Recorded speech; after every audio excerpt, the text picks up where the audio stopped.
Halo semuanya, perkenalkan nama saya Sharon Natasha Pramana dari kelas 11D. Pada video kali ini saya akan membuat resensi dari salah satu buku internasional bestseller yang telah diterjemahkan ke dalam 26 bahasa.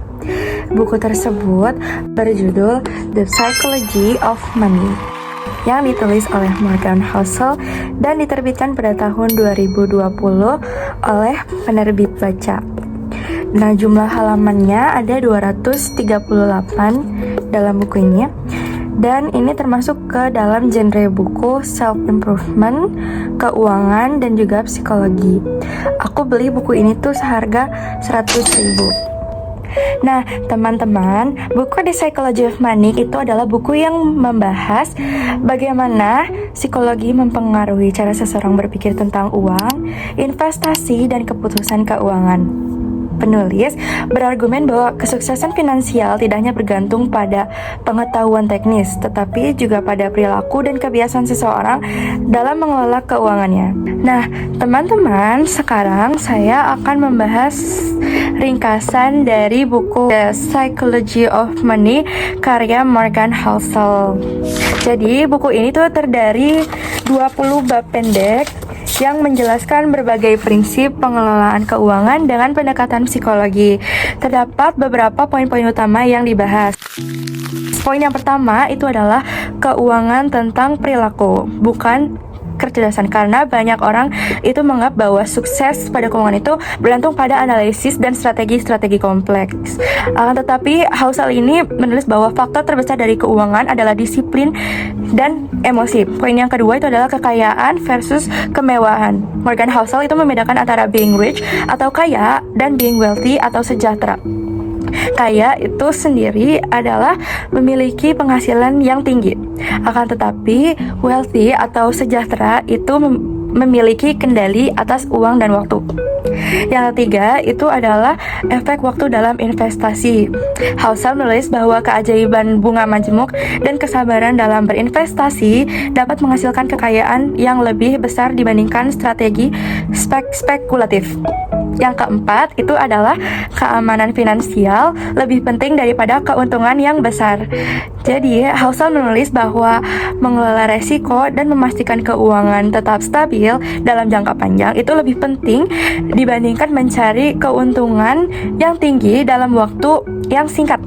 Poin yang kelima itu, atau yang terakhir adalah tidak ada satu strategi yang cocok untuk semua orang, karena setiap orang itu memiliki pengalaman dan latar belakang yang berbeda.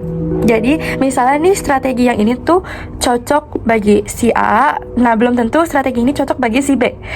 Sehingga pendekatan-pendekatan keuangan yang berhasil bagi satu orang itu belum tentu berhasil untuk orang lainnya, karena setiap orang itu memiliki pengalaman dan latar belakang yang berbeda. Nah, teman-teman, setelah kita membahas ringkasan dari isi buku The Psychology of Money ini, kita akan membahas tentang kelebihan dan kekurangan yang buku ini miliki. Jadi, kelebihan dari buku The Psychology of Money karya Morgan Housel ini, yang pertama itu bahasanya tuh mudah dipahami dan buku ini tuh banyak menggunakan contoh-contoh yang relevan dalam kehidupan sehari-hari. Yang kedua, kelebihan yang buku ini memiliki itu fokus pada psikologis yang jarang dibahas dari buku-buku keuangan lainnya.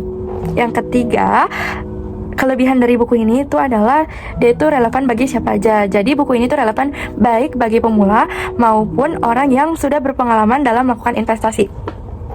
Untuk kekurangan dari buku ini sendiri, yang pertama itu dia tidak membahas strategi investasi secara mendalam. Jadi buku ini tuh hanya membahas strategi investasi secara umumnya saja. Yang kedua, terdapat beberapa poin-poin yang cenderung diulang dalam beberapa bab. Jadi dia itu poinnya itu diulang-ulang dalam beberapa bab itu. Nah, kesimpulan dari buku The Psychology of Money ini sendiri, itu buku ini itu memberikan wawasan yang berharga tentang bagaimana perilaku dan pola pikir seseorang itu mempengaruhi keputusan keuangan mereka. Jadi buku ini tuh cocok bagi siapa aja yang ingin memahami dan membaca cara berpikir yang lebih baik dalam mengelola keuangan. Jadi bukan hanya sekedar untuk mencari strategi investasi yang baik. Nah, aku tuh sangat amat merekomendasikan buku ini sih, karena ini tuh pertama dia worth the price, kayak sesuai sama harganya gitu. Kayak dengan harga 100.000 kita tuh udah bisa dapat ilmu yang sekeren ini, yang pokoknya tuh insight yang ada di dalam bukunya tuh banyak sekali. Jadi aku tuh sangat amat merekomendasikan buku ini pada orang yang emang ingin belajar untuk mengelola uang dengan baik, karena menurut aku ini one of the best book that I've ever read. Ini tuh buku bagus banget dan aku suka banget sama buku ini.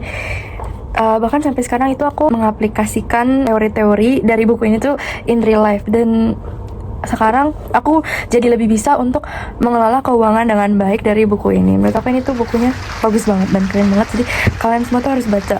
Ini aja sih yang bisa aku sampaikan pada video kali ini. Jadi makasih udah nonton video ini. Wassalamualaikum warahmatullahi wabarakatuh. Bye bye.